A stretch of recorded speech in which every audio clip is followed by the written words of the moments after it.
Hi again and good morning, everyone. Another morning of dangerous cold across much of the country. This is a live look at Charlotte, North Carolina, which is right in the middle of it. Charlotte shattered a record low 26 degrees overnight. Records are expected to topple in many areas as temperatures and wind chills fall to single digits and below. Yeah, we're dealing with a warm-up. 18 degrees in Fargo-Moorhead. It was 18 below yesterday. 18 below yesterday. That cold weather has all kind of moved on. I know Chicago is about 19 below with wind chill, so they can keep it. Good morning, everyone, and thank you so much for waking up with the Valley today on this Friday morning. Kyle Bosch here with Lisa Bedeau. We're just getting started with non-stop news and weather all the way up to the top of the hour to help you plan your day. Well, a recent loss, a new home, and now a new start for 3 West Fargo siblings. Mackenzie Jackson, who turns 19 today, is one step closer to having full custody of her brother and sister. They lost their mom 2 years ago and their dad 2 months ago. That's when Mackenzie decided to take on her 2 siblings. She found out yesterday that Spencer and Megan will leave foster care and move in with her next Friday. Mackenzie says she'll be the one taking him to school, going to parent-teacher conferences, and being the best parent she can be. Jackson told us that she doesn't feel like she's going to have to give up anything because this is something that they have all always wanted. I'm going to do what I still want to do, hang out with my friends. I mean, just have Megan and Spencer, but I mean, they're old enough to do things too, so I guess I'm really not throwing anything away for myself. Now, Mackenzie does not have full custody of her brother and sister just yet. Instead, she'll be acting as more of a foster parent for the next few months. Her court date has been set for August, and that's when she'll find out if she has full legal custody of her siblings. An 18-year-old man is facing federal charges in the overdose deaths of 2 people in the Grand Forks area. KFGO News reports Kane Schwant pleaded not guilty yesterday to conspiracy to possess with intent to deliver controlled substances, resulting in serious bodily injury and death. Grand Forks police announced last month that they were investigating several overdose cases involving powdered fentanyl, a powerful synthetic morphine.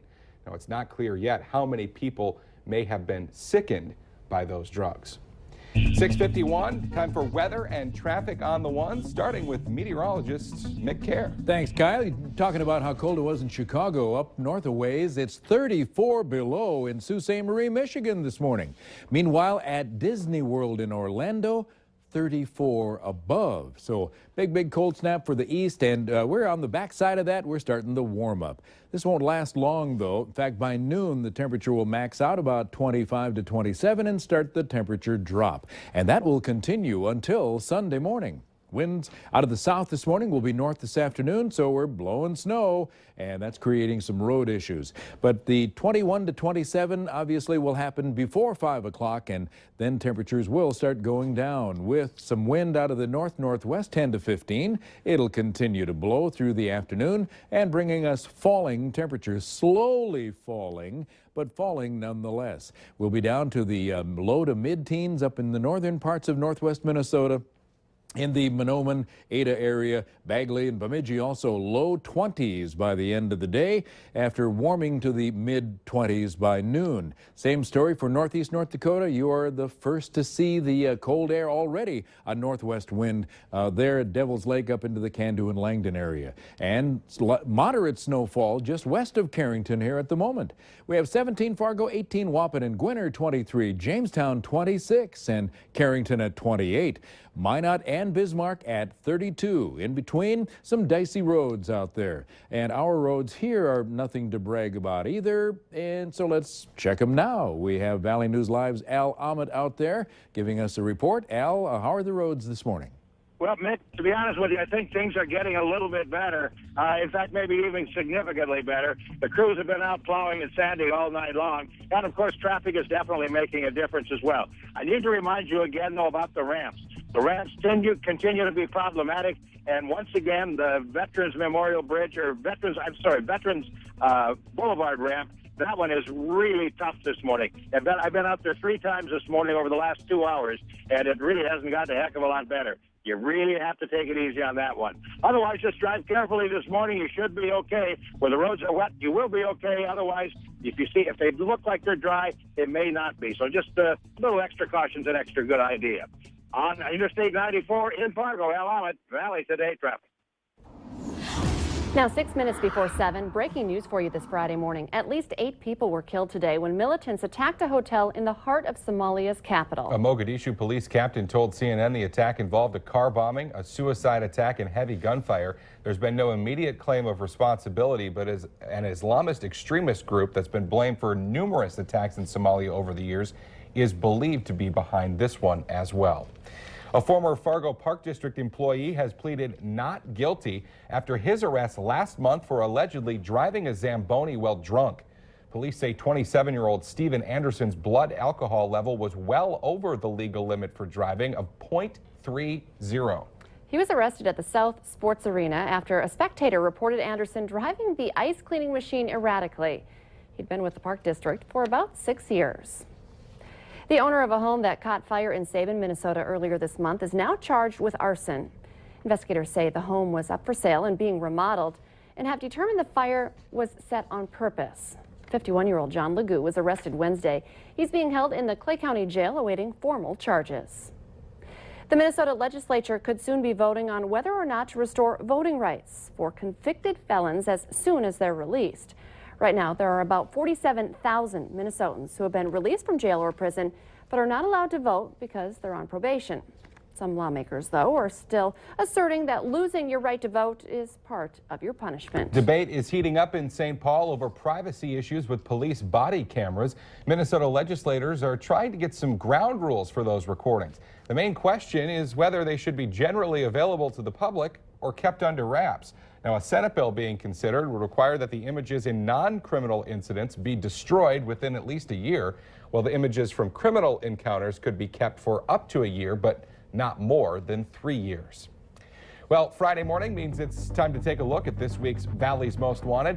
Police this week are on the lookout for this man, Christopher Wilkins Sr. He's wanted for conspiracy to commit theft of property. Got his picture up on your screen right now. Call your local law enforcement if you have any information. 70 crafters from around the region are all getting set up for a big event in downtown Fargo, the 5th annual Unglued Craft Fest, going on today and tomorrow. The Valley Today's Christy Larson has been giving us a sneak preview this morning. She's live in downtown Fargo. Good morning, Christy. Yes, good morning, Lisa and Kyle. We have some more stuff out here that are going to be out both tonight and tomorrow during the Craft Fest. And Ashley's here with us again with Unglued. And I know you're going to have a long next 2 days. But one of the great things about people coming here is you guys get not only to put on this Craft Fest for them every year, but you also give them a little swag while they come. Yeah, tomorrow morning at 9 a.m., the first 100 people will get a free swag bag. It's got our commemorative Craft Fest logo on it as well. And inside are a bunch of goodies like coupons and samples from vendors and just all kinds of really fun things, even just little supplies and such as well. Yeah. And 5 of these swag bags will also have a golden ticket inside, and that is $25 in unglued cash that they'll get to spend at the Craft Fest too. And I mean, you guys have an array of vendors, everyone from, like we saw, Bakeology cupcakes to, you know, different just little knickknacks, and even people get to go and craft. I mean, there's something for everyone there. Yeah. Yep, absolutely. It'll be a really fun weekend. And again, you can come tonight to the gala, and it's going to be a $20 ticket at the door, but that gets you a drink, it gets you a few appetizers, some music, and you get to do the shopping. Otherwise, you can come on Saturday for free.